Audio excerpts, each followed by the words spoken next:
After a solid 3-1 start to postseason play, Delaware, New Hampshire, Richmond, and William & Mary will take the field for the second round of the NCAA FCS playoffs on Saturday in hopes of taking one step closer to the national championship. Let's start with the Blue Hens. Number 23, Delaware scored the most points in an FCS playoff game in program history in the first round with their 56-17 victory over St. Francis.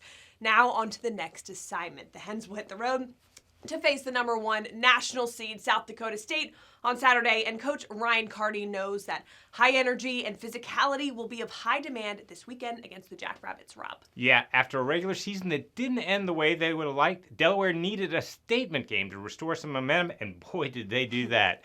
The Blue Hens rolled up 586 yards on offense. Their defense limited St. Francis to just 258 yards in a complete performance. Now, offensively, quarterback Nolan Henderson accounted for 5 touchdowns, including 3 scoring passes to Chandler Harbin. And Delaware had its most productive day on the ground with 283 yards. Defensively, All-Americans Johnny Buchanan and Kedrick Whitehead combined for 23 tackles as the Blue Hens held the Red Flash to just a field goal until late in the third quarter. Now, up next for Delaware is the number 1 team in FCS, South Dakota State, which has won 10 straight games since a narrow 7-3 loss to Big Ten member Iowa. The Jackrabbits are filled with weapons offensively, led by quarterback Mark Gronowski, running back Isaiah Davis, and wide receivers Jackson and Jaden Yankee. South Dakota State's defense is also strong, ranking number 1 nationally against the run and giving up only 254 yards and 15 points per game. The Jack secondary has picked off at least 1 pass in every game, so ball security will be vital for Delaware to have success. Now, these teams met in the semifinals of the playoffs 18 months ago, and while the game didn't go well for Delaware, hopefully the experience will benefit them on Saturday. Kickoff is at 3 p.m. in Brookings, South Dakota. Really looking forward to this one. Now let's hear from Delaware's Ryan Carty on the keys to winning this matchup. We got to keep the ball in our hands on offense, and we have to create some turnovers on defense. We got to keep this game as competitive as possible for as long as possible so we can win it late. Number 15, New Hampshire had an offensive explosion in a 52-42 shootout victory against Fordham in the first round in the playoffs. Quarterback Max Brosmer rose to the challenge, throwing for 348 yards and 3 touchdowns. And as Coach Rick Santos said, Dylan Labe was a man amongst boys in that game with 424 all-purpose yards and 4 touchdowns. The Wildcats will have a tall task against 8th-seeded Holy Cross on Saturday. The Crusaders come into this matchup riding an undefeated season 11-game winning streak and captured their 4th consecutive Patriot League title this season. But Rob, every week in the postseason is a fresh slate. Yeah, New Hampshire did exactly what it needed to do against a high-powered attack like Fordham.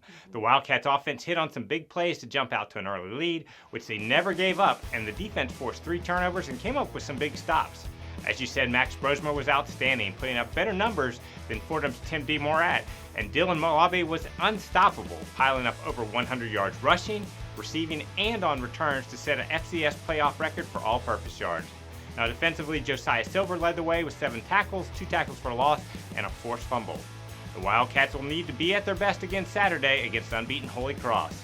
The Crusaders feature an offense that averages 39 points per game behind dynamic quarterback Matthew Sluka, who has thrown for over 2,300 yards and 25 touchdowns and is also the team's leading rusher with 918 yards and 8 TDs. The Crusader defense, led by linebacker Liam Anderson, has given up just 20 points and 332 yards per contest.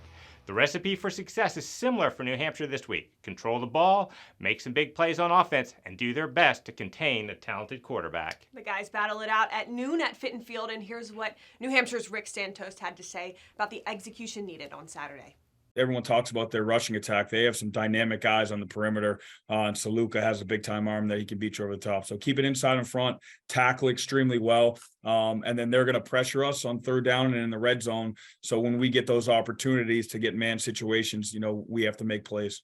Let's talk about the Spiders. Number 13, Richmond played very well in all 3 phases of the game in the first round against Davidson, winning 41-0 at Robbins Stadium. It was the first ever playoff shutout in program history, and quarterback Reese Udinsky connected on 28 of 31 pass attempts, setting an FCS playoff record for completion percentage. Now the Spiders will hit the road to play the number 2 national seed, Sacramento State, on Saturday. Yeah, Richmond was extremely efficient and took care of business in its win over Davidson. As you said, Reese Udinsky was nearly perfect, completing over 90% of his passes to 7 different receivers, and the Spiders used a variety of backs to pile up over 200 yards on the ground. Tristan Wheeler and Marlon Lewis led a suffocating performance from the Spiders' defense as they completely shut down the Wildcats' triple option rushing attack. They were able to rest most of their starters late in the third quarter, which also helped after a long season. Now the challenge is much greater this week against an unbeaten Sacramento State squad that has 4 wins over nationally ranked FCS teams and a 41-10 victory at Colorado State. The Hornets feature a balanced offense that averages over 41 points a game.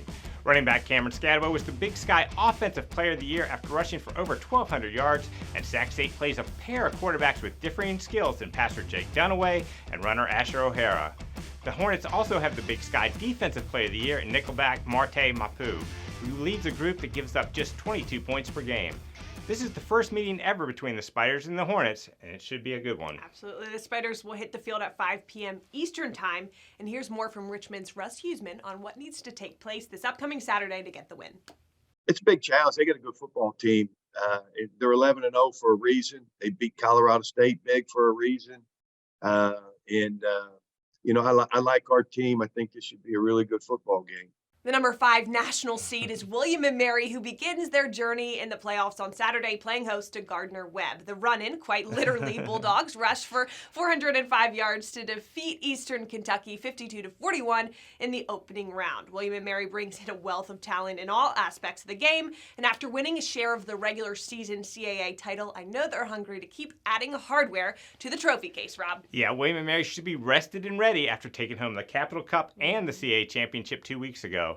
The Tribe's riding a 7-game winning streak and will be hosting an FCS playoff game for the first time since 2015. Now, offensively, Bronson Yoder, Malachi Emo, and Donovan Lester spearhead a powerful rushing attack that averages 274 yards per game. And when they need to throw, quarterback Darius Wilson ranks 9th nationally in passing efficiency. William & Mary's defense has been strong as well, giving up just 20 points per game. The Tribe has been able to generate a significant pass rush with John Pius and Nate Lynn, and All-CA cornerback Ryan Poole leads a talented secondary. Now, Gardner-Webb brings a 5-game winning streak into Saturday's matchup. Nari Gaither broke loose for 245 yards and 2 touchdowns against Eastern Kentucky as part of that huge performance on the ground last week. But the Bulldogs also have a formidable passing attack behind Big South Offensive Player of the Year Bailey Fisher. Defensively, Gardner-Webb ranks 19th in FCS against the run and features the Big South Defensive Player of the Year in Ty French, who has 10.5 sacks. They'll provide a big test for the Tribe. That matchup will kick off at 2 p.m., and let's listen to what William & Mary's Mike London had to say prior to the game. We got to make sure that we play sound defense, run to the ball, rally to the ball when it's thrown on the perimeter, stop the running game, know where the quarterback is. And then on offense is kind of continue to keep doing what we've done in terms of running the ball. And then when we can, and when we're up, the opportunities present itself to throw the ball deep, challenge them with deep throws.